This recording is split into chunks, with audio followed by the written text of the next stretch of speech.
So, picture this. You throw a quiet party for two. Just a simple gathering. Right, like a civilized disagreement in your living room. Exactly. You wrote the guest list, you sent the invitations, you know exactly who is supposed to be there. But then suddenly there is a knock at the door. Uh-oh. Yeah? And then another. And before you know it, your quiet gathering has turned into this sprawling, multi-million-dollar festival. Complete chaos. Right. You've got complete strangers banging on the windows. Guests are like dragging their friends through the back door. Yep. And thousands of people are forming a mob on your front lawn demanding to be let inside. Well, welcome to the absolute chaos of federal civil procedure. It really is the perfect way to visualize it because, the federal rules are basically designed around this exact tension. How so? Well, on one hand, you have the original plaintiff who just wants to sue one person, right? Just get it over with. But on the other hand, you have the federal court system, and they are obsessed with efficiency. Right. They want to kill two birds with one stone. Exactly. The courts look at a dispute and say, if we are going to open our doors and turn on the lights for this, we want every single person who has a stake in this mess to resolve it right here, right now. So they never have to hear about it again. Precisely. And that tension is exactly what we are mastering today on this deep dive. We are jumping into the joinder of claims and parties. Yes, we are. Now, if you are listening to this, you are gearing up to conquer the multi-state bar examination, the MBE. The big one. And we know that mastering this material, well, it's about a lot more than just memorizing some dry outline.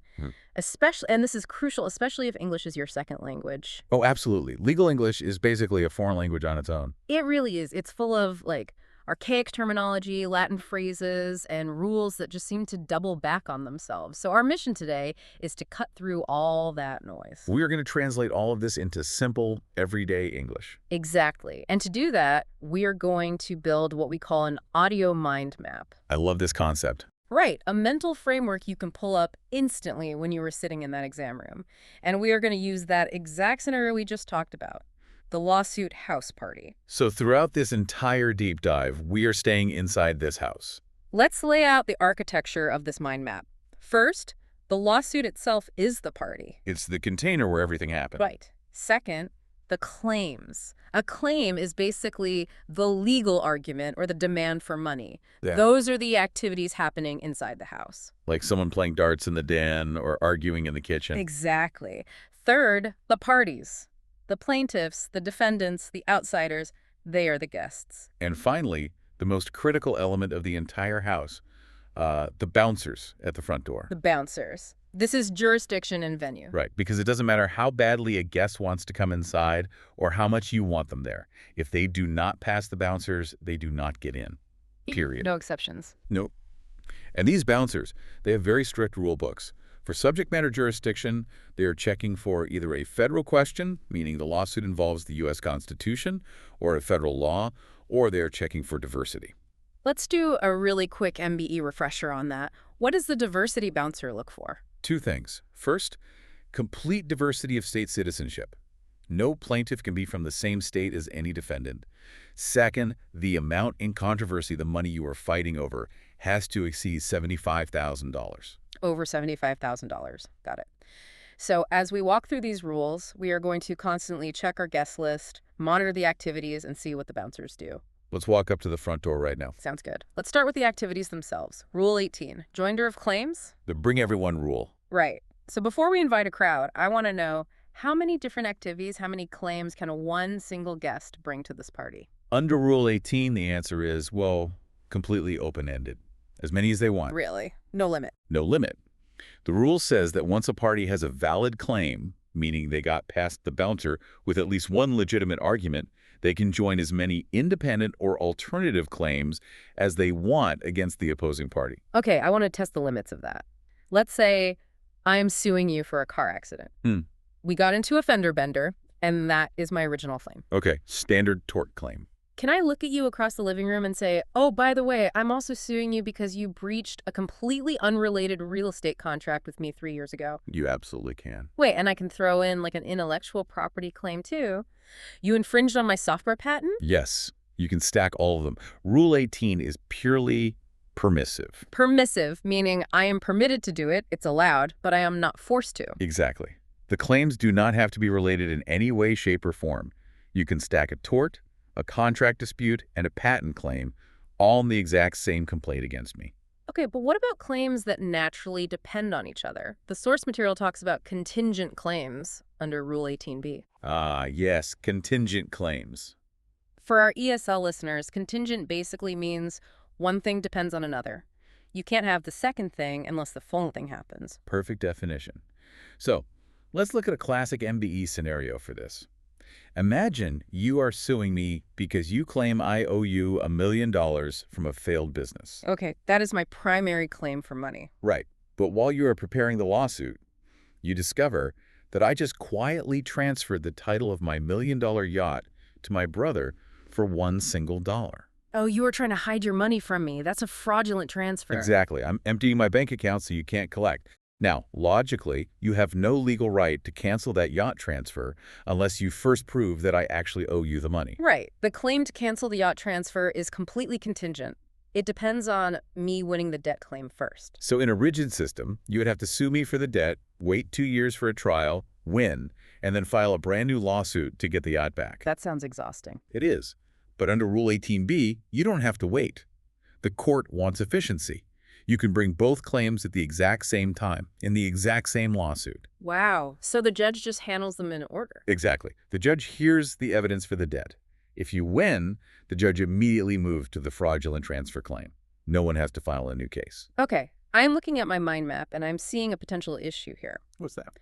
If Rule 18 is permissive, meaning I have a choice, why wouldn't I just keep my party simple? If we have a complex car crash case, why complicate it by bringing in that old real estate dispute? Well, with unrelated claims, you can hold them back. But if you try to play that game with claims that are related, you're going to walk straight into the biggest trap in civil procedure. Res judicata. Yes, res judicata. For our listeners, that is Latin. It translates to claim preclusion, or literally, the thing has been decided. Right. Res judicata means that once a court issues a final judgment on a specific set of facts, you are permanently blocked from ever bringing a lawsuit based on those same facts again. To preclude means to stop. So you are stopped from making the claim. Exactly.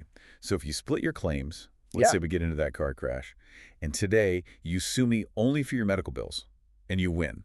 Okay. And then tomorrow, you file a new lawsuit against me for the property damage to your car from that exact same crash. Let me guess. The judge throws it out. The judge dismisses it immediately. They will say, you had your chance. All of these injuries came from the same event. You should have brought the property damage claim yesterday. Use it or lose it. Use it or lose it. The courts refuse to be treated like a buffet where you just pick one thing at a time. So while Rule 18 technically says joining claims is permissive, the fear of res judicata basically forces you to bring every single related claim you have right away. That makes total sense. But wait, what about the bouncers? Even if I pile 50 claims onto the table, the bouncers still have to check the IDs for every single one, right? Oh, definitely. Every claim needs subject matter jurisdiction. So what if I have 3 separate, unrelated state law claims? A contract claim for $30,000, defamation for $30,000, and property damage for $20,000. None of those individually pass the $75,000 threshold for the diversity bouncer. Right. The bouncer looks at a $30,000 claim and says, go home. But this is where the magic of aggregation comes in. Aggregation, meaning adding things together. Yes. If your jurisdiction is based on diversity, a single plaintiff is allowed to add together all of their claims against a single defendant. So my 30 plus 30 plus 20 equals $80,000. Exactly. The bouncer looks at the total, unhooks the velvet rope, and lets all 3 claims into the party. Okay, let me push back. What if my main claim is a federal question? Like I'm suing you for a civil rights violation. That gets in automatically. Sure. But then I want to use Rule 18 to join a state law negligence claim that is completely unrelated to the civil rights issue. Does it get to piggyback? Nope. The bouncer stops you right there. Really? No. If your anchor claim is a federal question, the only way a state law claim can piggyback into federal court is if it shares a common nucleus of operative fact. Meaning it has to come from the exact same real-world event. Right. If it does, it gets a VIP pass. We call that supplemental jurisdiction. But if it's completely unrelated, like your civil rights claim was in January and the negligence was in March and there's no diversity, the bouncer kicks the state claim out. Got it. Aggregation solves the math problem for diversity, but it doesn't solve the subject matter problem for federal questions. Perfect way to summarize it. Okay, time for a mini MBE recap. Let's update the mind map.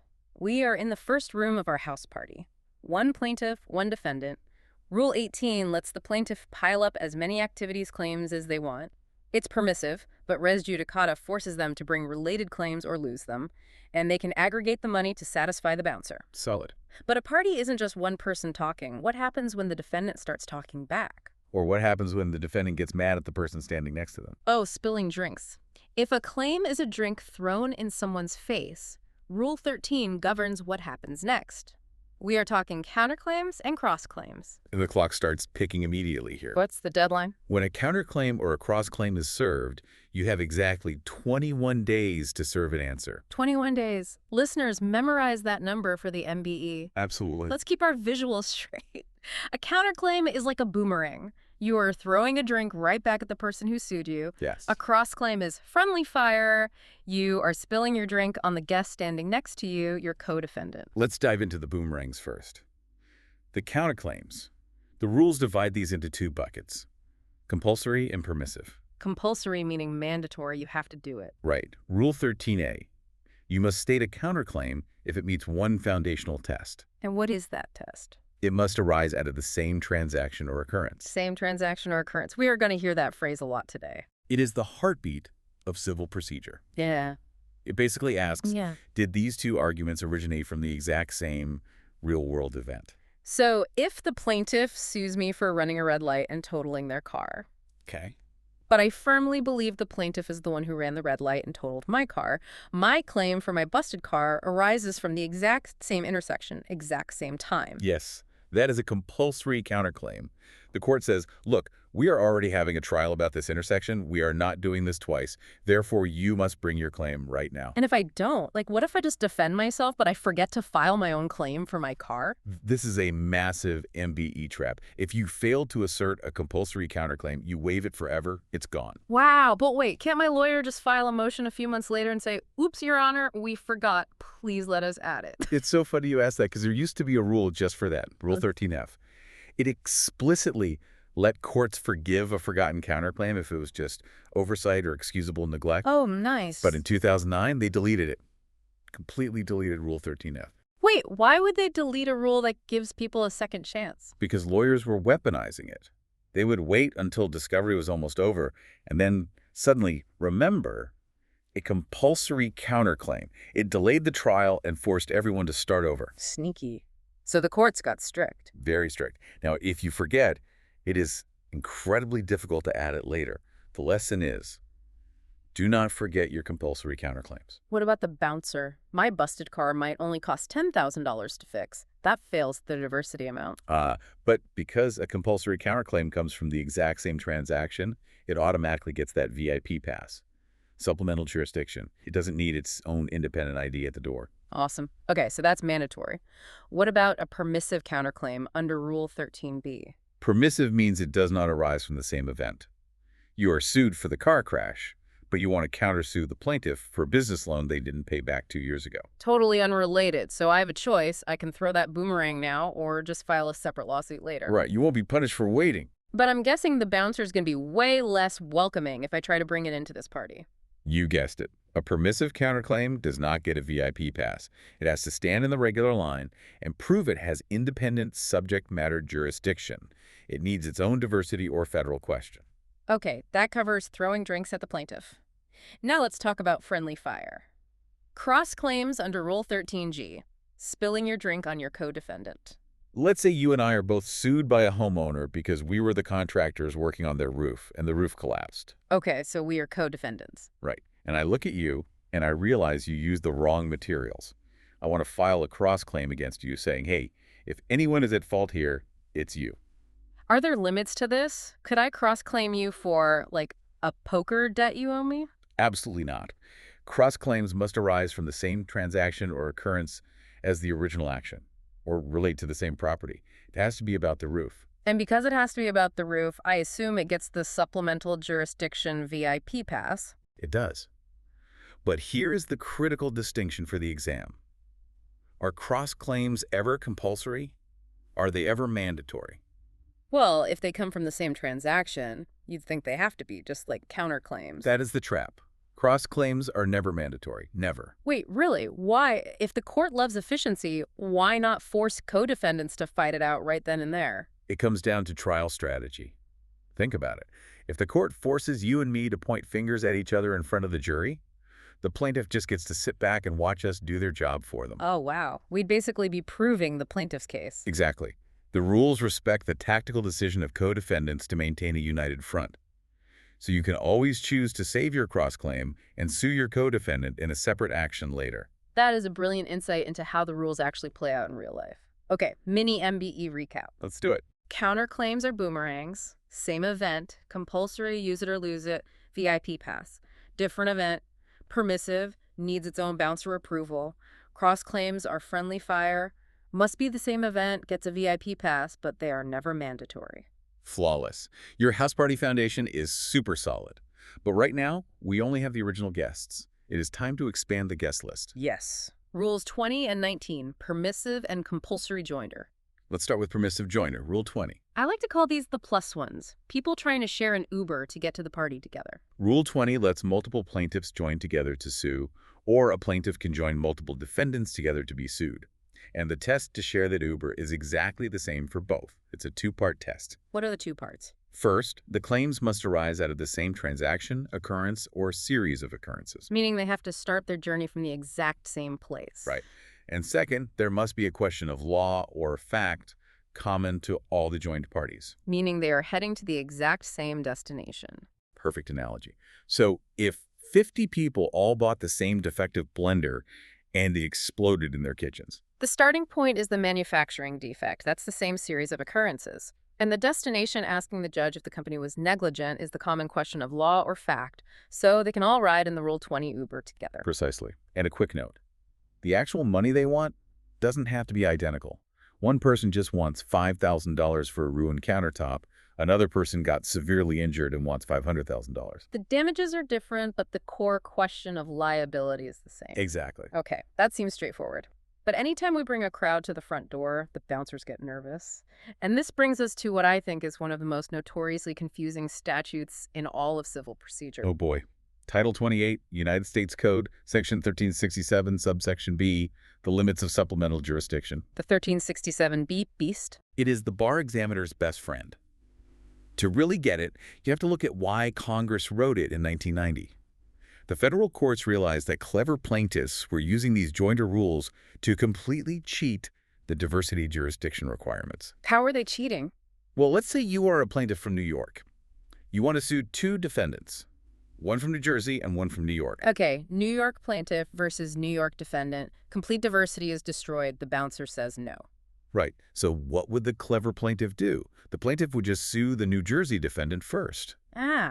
Complete diversity. The bouncer lets them in. Then, once they are safely inside the party, the plaintiff says, "Hey, Judge, under Rule 20, I'd like to add this other guy who was involved in the same transaction. Just give him a supplemental jurisdiction VIP pass." And boom, the New York defendant is in federal court. That is incredibly sneaky. Very sneaky. So Congress drafted Section 1367B to slam that side door shut. Let's break down exactly what 1367B says, because for an ESL student, reading that statute is like reading a riddle. It basically says that in cases based solely on diversity, the court will not grant supplemental jurisdiction to claims made by plaintiffs against people joined under Rule 20, 14, 19, or 24 if it would ruin complete diversity or fail the amount in controversy. Okay, we need to map this with the text examples from our source. Example 1, adding defendants. Visualize this.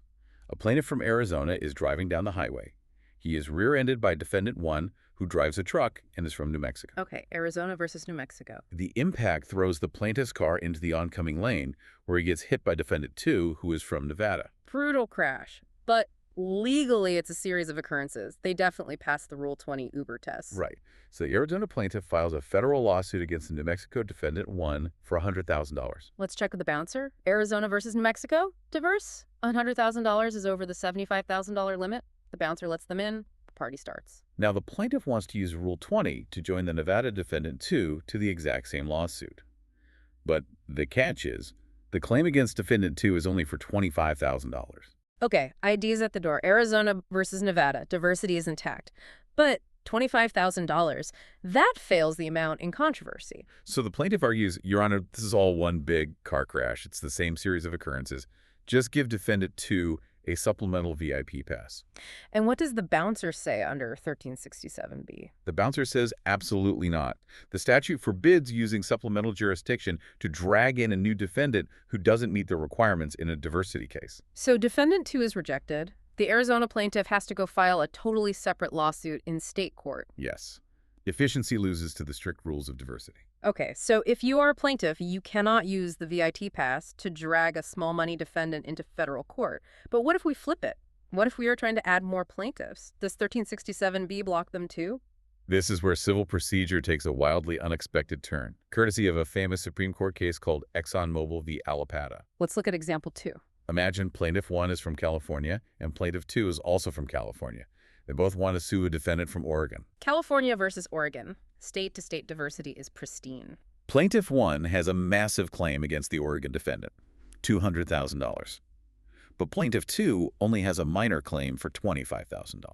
Plaintiff 1 breezes past the bouncer, but plaintiff 2 is stuck on the $25,000. I would assume 1367B blocks plaintiff 2, just like it blocked defendant 2. It seems logical, right?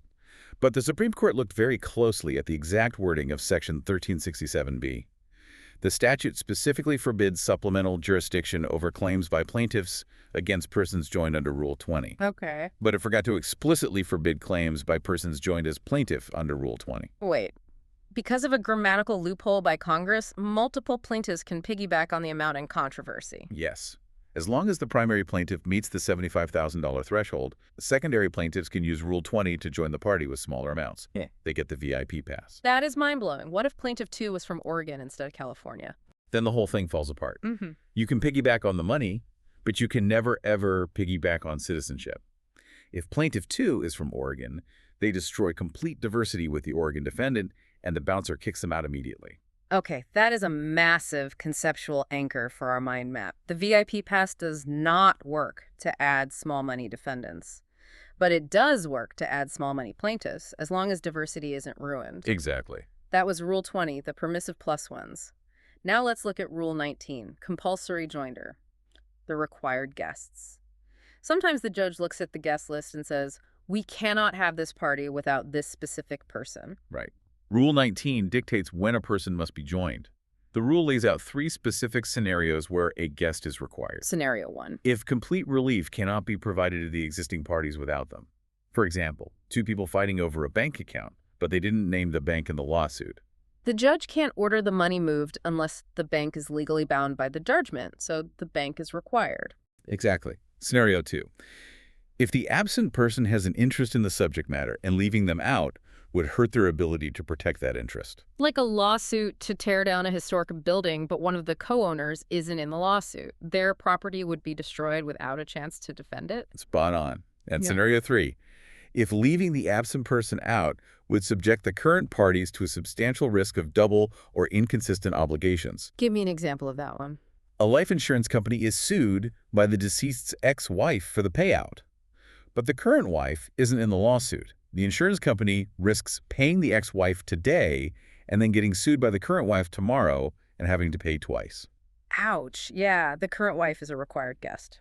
Okay, so those are the 3 reasons. But I have a hypothetical that tests this. What about joint tortfeasors? Ah, the classic trap. Let's say you and I are driving separate cars, we are racing, and we negligently crash into a pedestrian. We are jointly and severally liable. Does the pedestrian have to sue both of us? Are we both required guests under Rule 19? It is an incredibly common misconception, especially for students. The answer is definitively no. The Supreme Court established this in Temple v. Synthesis. What happened in the Temple case? Mr. Temple had a medical device implanted in his spine, and it broke. He sued the manufacturer in federal court, but he did not sue the doctor who performed the surgery or the hospital. And the manufacturer was probably like, hey, under Rule 19, the doctor and hospital are required. We are all joint tortfeasors. That's exactly what they argued. They wanted the case dismissed if the others weren't joined. But the Supreme Court said that joint tortfeasors are merely permissive parties. They are never required. Wow. So the plaintiff is the master of their complaint. If they want to sue just one tortfeasor and try to extract the entire judgment from them, they can. They absolutely can. The manufacturer had to face the music alone. Fascinating. Okay, so joint tortfeasors are not required. But let's go back to a situation where a guest truly is required. Say, that co-owner of the historic building. The judge says, we must join the co-owner. But when we drag them to the door, the bouncer says, wait, this new co-owner is from the exact same state as the plaintiff. Joining them will destroy complete diversity. Now you have hit the wall of Rule 19b, feasibility. What happens when a required guest cannot feasibly be joined because it destroys jurisdiction? Does the judge just shrug and say, guess we'll have the party without them? No, the court has to make a deeply consequential decision.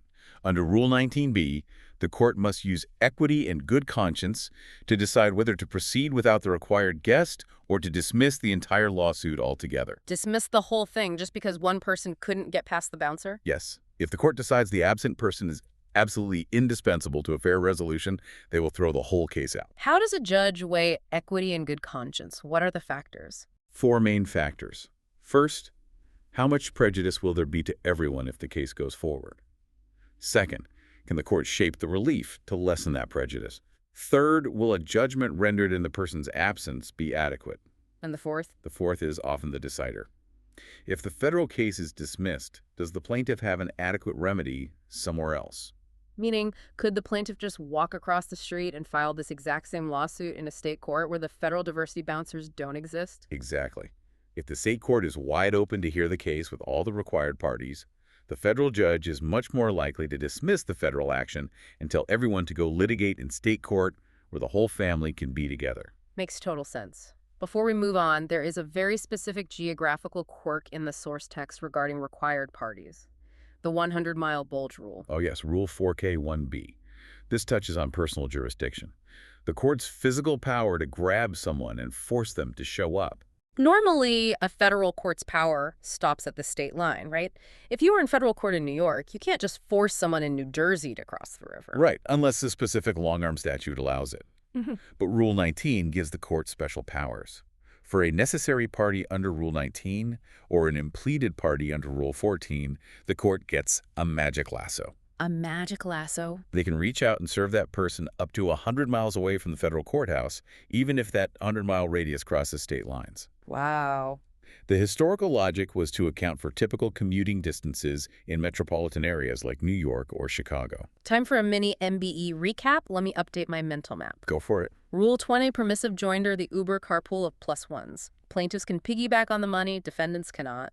Rule 19, compulsory joinder, the required guests. Joint tortfeasors are never required, and if a required guest destroys diversity, the judge uses the 4 factors of equity and good conscience to dismiss or proceed, plus the 100-mile magic lasso. Your architecture is holding up beautifully. So we've talked about plaintiffs inviting people and the court requiring people, but what happens when someone who is already inside the party wants to drag a friend through the back door to help pay their bar tab? Or what happens when an outsider is banging on the windows, demanding to be let inside to protect their coat? Exactly. We are talking Impleader under Rule 14 and intervention under Rule 24. Let's start with Impleader, third-party claims. Impleader is specifically a tool for a defending party. If you get sued and you believe a third party is legally responsible for paying all or part of the judgment against you, you can use Rule 14 to drag them into the case. Drag them in as a third-party defendant. The source gives 2 foundational examples, contribution and indemnification. Let's define the mechanics, starting with contribution. Contribution literally means sharing the bill. Let's go back to our racing cars. We hit the pedestrian. Under the Temple case, the pedestrian uses Rule 19 to sue only me for $100,000. Right, because joint tortfeasors aren't required. I get to sit at home on my couch. But I am not going to just pay the whole $100,000 when you were just as negligent. So as the defending party, I use Rule 14 Impleader. I file a third-party complaint against you, dragging you off your couch and into the federal lawsuit. And you tell the judge, if I have to pay, he has to contribute his fair share. Exactly. He must reimburse me for $50,000. Okay, I see the gears turning here, but I have a major pushback. Let's hear it. You literally just said that under Rule 19, joint tortfeasors are not required to be joined. The plaintiff doesn't have to sue me. But now you are saying under Rule 14, you can force me into the lawsuit anyway. Which is it? It is a brilliant tactical distinction, and understanding this difference is how you pass the bar. Rule 19 dictates what the plaintiff is forced to do. Plaintiff is not forced to join everyone, but Rule 14 dictates what the defendant is empowered to do. Ah.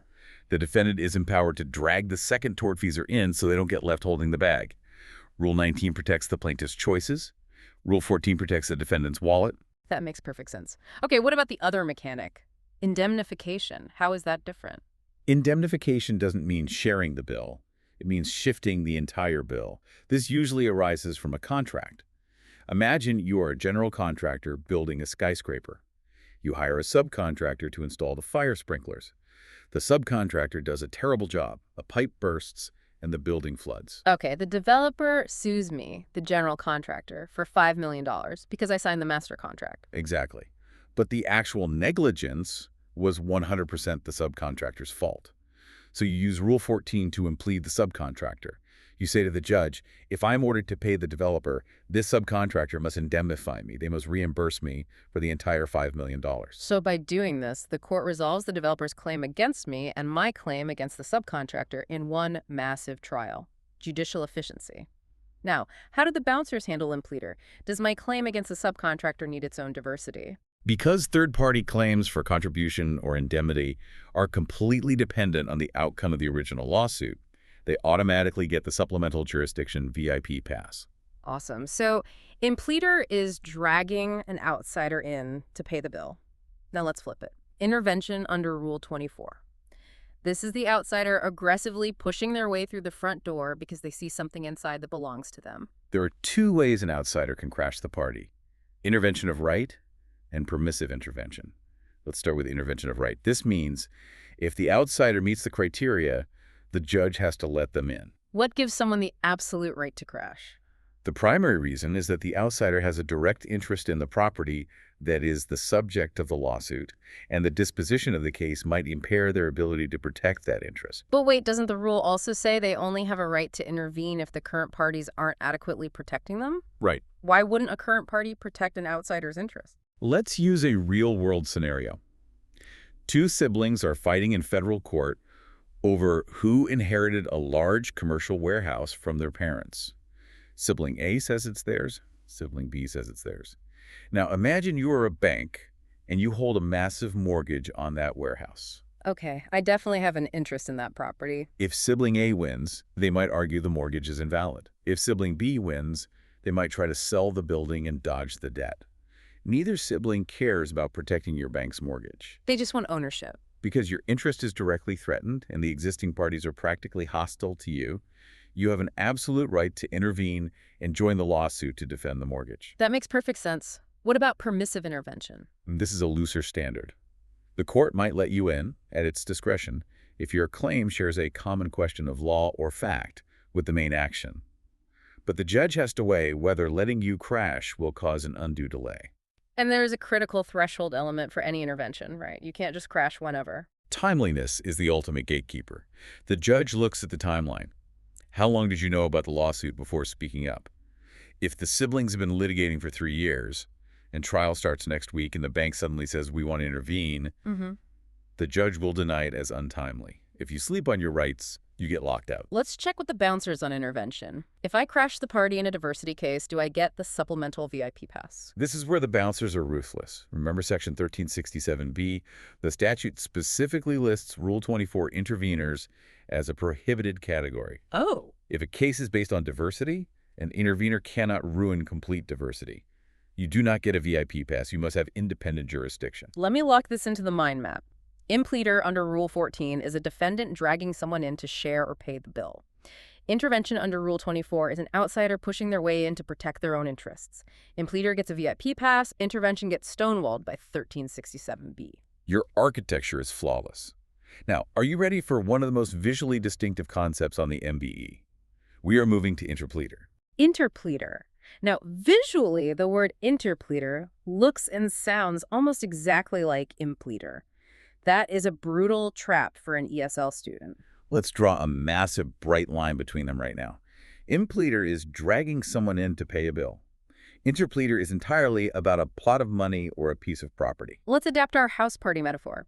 It's the end of the night. You are the host. You go into the coat room and you find a solid gold Rolex watch sitting on a chair. Okay, Shani. You hold it up, and suddenly 5 different guests surround you, and all 5 of them are aggressively screaming that the Rolex belongs to them. And you, the host, are terrified because if you hand the Rolex to guest A, guests B, C, D, and E are all going to sue you. You don't claim to own the watch. You just want to get rid of it without getting sued. In legal terms, I am the stakeholder. I am holding the stake, the property. And the 5 angry guests are the claimants. So how do I protect myself? You use Interpleader. You go to the federal courthouse, drop the Rolex on the judge's desk, and say, "Your Honor, I am naming all 5 of these claimants as defendants. I am forcing them all into this one single lawsuit. They can fight each other for the watch. I am washing my hands of it." That is an incredible mechanism. It shields the stakeholder from being sued 5 separate times. But the MBE tests the fact that there are actually 2 totally different types of interpleader. Yes, there is Rule 22 Interpleader, created by the federal rules, and Statutory Interpleader, created by Congress under Section 1335. Let's build a mental comparison chart for the mind map. Left side, Rule 22. Right side, Statutory. Let's compare the bouncers. Subject matter jurisdiction, Rule 22. Rule 22 operates under strict standard diversity rules. The stakeholder must be completely diverse from every single one of the claimants, and the watch must exceed $75,000. That is a high bar. Yeah. Right side, statutory interpleader. Why did Congress even bother writing a statute? Because the insurance industry lobbied for it. Life insurance companies are the ultimate stakeholders. An insured person dies, and the current spouse, the ex-spouse, and a child all claim the $50,000 policy. Under Rule 22, the insurance company couldn't get into federal court because the policy was under $75,000, so they were paying out the same policy twice. Congress stepped in to save them. What does the bouncer demand for statutory interpleader? The bouncer waves you right through. You only need minimal diversity, just any 2 claimants from different states. The citizenship of the stakeholder is completely irrelevant, and the value of the property. It only has to be $500 or more. That is a staggering difference. Rule 22 needs complete diversity and $75,000. Statutory needs minimal diversity and $500. Okay, next row. Personal jurisdiction. How far can the court reach to grab these angry guests? Rule 22. Normal rules. The federal court can usually only serve a summons within the state or via the state's long-arm statute. Statutory interpleader. Superpowers.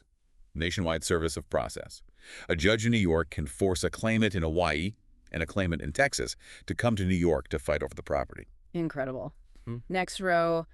Venue. Where can we hold the trial? Rule 22. Normal venue rules. Yeah. Usually where any defendant resides if they're all in the same state or where the events occurred. Statutory interpleader. Extremely flexible. Proper in any district where any one of the claimants resides. Okay, statutory interpleader sounds like a dream. Minimal diversity, $500 threshold, nationwide reach. Why would anyone ever use Rule 22? What is the catch? The catch is the deposit. In exchange for all these superpowers, the court demands security. The stakeholder must physically deposit the property or post a bond for the full amount with the court at the very beginning of the lawsuit. You have to hand over the watch. Under Rule 22, there is no mandatory deposit. Let me solidify this. An art gallery in Chicago is holding a painting worth $50,000. 2 collectors, one from Illinois, one from Michigan, claim they bought it. Can the gallery use Rule 22? No. The painting is only $50,000, which fails the $75,000 requirement. Plus, the stakeholder in Illinois is from the same state as a claimant in Illinois, so no complete diversity. Can they use statutory interpleader? Yes. Over $500. Minimal diversity between the claimants Illinois and Michigan. The gallery can use it, provided they physically deliver the painting to the courthouse. I can see the chart perfectly in my mind. Mini MBE recap. Minimal diversity and a $500 deposit is the key to statutory interpleader. Perfect. Okay, we have covered an immense amount of ground, but we have one final area. We've gone from a party of 2 to a carpool of +1s, to outsiders crashing, to forcing people into the coat room. But what happens when 10,000 people form a mob on the front lawn? The mega party. Class actions governed by Rule 23. This is the ultimate expression of judicial efficiency. Instead of 10,000 separate trials, the court authorizes a single person to step inside the house and litigate on behalf of a massive, silent group of people who are not even in the room. But because you are binding people who aren't even there, the courts are incredibly strict about who gets to represent the mob. You have to get the class certified. And to do that, you have to pass 4 rigorous prerequisites under Rule 23A. We have a mnemonic for this. Yes, use the acronym NCTA. Think, need common, typical answers. NCTA. Let's break those down. N is for numerosity. The class must be so numerous that joining all members individually is impracticable. A rule of thumb for courts. A class of more than 40 people is usually presumed numerous enough. Less than 20 will almost certainly fail. C is for commonality. There must be questions of law or fact common to the entire class, like, did the pharmaceutical company fail to warn patients about a side effect? That's common to everyone who took the pill. T is for typicality. The claims of the representative must be typical of the rest of the class. If the lead plaintiff claims they got sick from the pill, but discovery shows they were also taking 5 illegal drugs that caused the exact same symptoms, their case is highly unique. They cannot be the representative. And A is for adequacy. The representative party and their lawyers must fairly and adequately protect the interests of the entire class. No conflicts of interest. NCTA. Numerosity, commonality, typicality, adequacy. If you pass all 4, you can lead the mob. But you still have to prove what kind of mob it is. Rule 23B has 3 types. Let's start with B1, risk of prejudice. The most common scenario here is a limited fund. Imagine a toxic spill. The company only has $50 million, but there are 10,000 victims with $500 million in damages. If the court allows separate lawsuits, the first 100 people drain the company dry, and the other 9,900 get zero. AB1 action forces everyone into one group so the judge can distribute the funds equitably. Type B2, equitable relief. We are not suing for money here. Right. We're suing for an injunction or declaratory judgment. We want the court to order the defendant to stop doing something, like desegregating a school. You aren't asking for checks. You're asking for a policy change. And the source mentions the Supreme Court case, Walmart v. Dukes. Over 1 million female employees tried to certify a B2 class action for gender discrimination. But they also wanted billions in back pay. And the Supreme Court shut them down. They ruled you cannot use a B2 class action to seek individualized monetary claims. If you want individual money damages, you are in the wrong line. You should be in line for Type B3, the money class action. If you bought this product, you may be entitled to compensation. To get a B3 class certified, the judge has to make 2 special findings. First, that the common questions predominate over individual questions. Second, that a class action is the superior method for handling the controversy. Because B3 is dealing with individual people's money, the Constitution's Due Process Clause gets very heavily involved, specifically regarding notice. For a B3 class, the court mandates the best practicable notice to all class members. This is individual notice, a physical letter or direct email to every single member who can be identified. Sending 500,000 physical letters is astronomically expensive. Who pays for that? The plaintiff pays. In Eisen v. Carlisle and Jacqueline, the Supreme Court ruled the cost of notifying the class must be borne entirely by the plaintiff. Even with a slam dunk case, they have to front the millions for postage. When I get a notice saying I am part of a B3 class action, what happens if I just throw it in the trash? If you do nothing, you are legally bound by the judgment, win or lose. But how can a federal court in California bind my rights if I live in Florida and never agree to be part of the lawsuit? The Supreme Court addressed this in Phillips Petroleum v. Schutz. They ruled that because the representative is adequately protecting your interests, they don't need traditional minimum contacts. However, due process requires you be given an escape hatch. The opt-out. You can mail a card saying, "Exclude me." Now, what usually happens in these massive cases is they settle. But under Rule 23E, the judge has to actively approve the settlement. To protect absent members from being sold out, the judge must declare the settlement is fair, reasonable, and adequate. An assassinating protection. In a B3 action, the judge might demand class members get a second opportunity to opt out. Why a second chance? The initial notice went out 2 years ago. Now the lawyers announced a settlement where they get $50 million in fees and you get a coupon for a free battery. The judge can say, send another notice and let people opt out again before I approve this terrible deal. That is an incredible safeguard. Okay, jurisdictional question.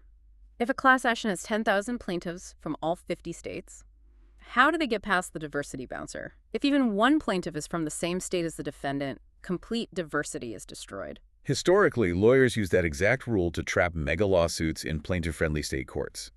But in 2005, Congress passed the Class Action Fairness Act, KIFA. How does KIFA change the bouncer's rules? KIFA abandons complete diversity. It only requires minimal diversity. As long as any single member of the plaintiff class is from a different state than any single defendant, they get in. What are the size requirements? It has to be a true mega party. At least 100 members, and the combined claims must exceed $5 million. Any exceptions for local issues, like a toxic spill in one specific town? Yes, CAFA has mandatory exceptions for purely local controversies. If more than two-thirds of the plaintiffs and the primary defendants are from the state where it was filed, the federal court must decline jurisdiction and send it back to state court. Real quick detour. Shareholder derivative suits under Rule 23.1. What is this? A corporation is wrong, say. The board of directors made an illegal deal. The corporation won't sue itself, so a shareholder steps up and sues on behalf of the corporation. What are the hurdles to do this? Two main hurdles. First, you must formally plead that you made a demand on the board to fix it first, and they refused, or explain why demand would be futile. Second, the contemporaneous ownership rule. You must have owned stock at the exact time the bad transaction occurred. Okay, we have systematically explored every room in this house. Let me assemble the entire mental map one last time. Listeners, picture the lawsuit house party. We walk up to the front door, Yes. the bouncers, subject matter jurisdiction and venue. They demand complete diversity and $75,000, unless you have a federal question. We step inside. Rule 18, Joinder of Claims. The plaintiff is piling up activities. It is permissive, but res judicata whispers, use it or lose it. They can aggregate claims against a single defendant to reach $75,000. The defendant reacts. Rule 13, counterclaims. Same event, compulsory use it or lose it, VIP pass. Different event, permissive, needs its own ID. Rule 13, cross-claim friendly fire. Always related, but never mandatory. The foyer. Rule 20, permissive joinder. The Uber carpool. They share a starting point and destination, but 1367B says plaintiffs can piggyback on money, but you cannot use a VIP pass to sneak in a small money defendant. Rule 19, compulsory joinder. Required guests. Joint tortfeasors are never required. If a required guest destroys diversity, the judge weighs equity and good conscience to proceed or dismiss. Down the hall. Rule 14, Impleader. A defendant drags an outsider in to pay the bill, gets a VIP pass. At the windows, Rule 24, intervention. An outsider crashes to protect their property. Stonewalled by 1367B in diversity cases. The coat room. Interpleader. The host holding the Rolex. Rule 22 requires strict complete diversity and $75,000. Statutory interpleader gives minimal diversity and nationwide reach, but you must deposit the watch up front. Finally, the backyard. Rule 23, class actions. One person speaking for $10,000. They passed NCTA. If suing for money under B3, they paid for notice and gave the right to opt out. And CAFA allows classes of 100 people and $5 million to bypass complete diversity. You have officially mapped the mechanics of joinder. As we conclude, you always help us zoom out. We've been deep in the tactical weeds. What is the overarching philosophy here? Well, throughout this analysis, we've seen how the rules prize one concept above all else: judicial efficiency. The goal is to settle the entire universe of a dispute in one single trial. Makes sense. The courts don't have the resources to try the same car crash 50 times. They don't. But at what point does that relentless pursuit of efficiency erode individual justice? Think about a massive class action under CAFA. You take the individualized pain of 10,000 people, aggregate it into a spreadsheet, and hand the reins to a few lawyers. When a lead plaintiff settles for pennies on the dollar, binding thousands of individuals who were simply too busy or confused to opt out, is that truly justice?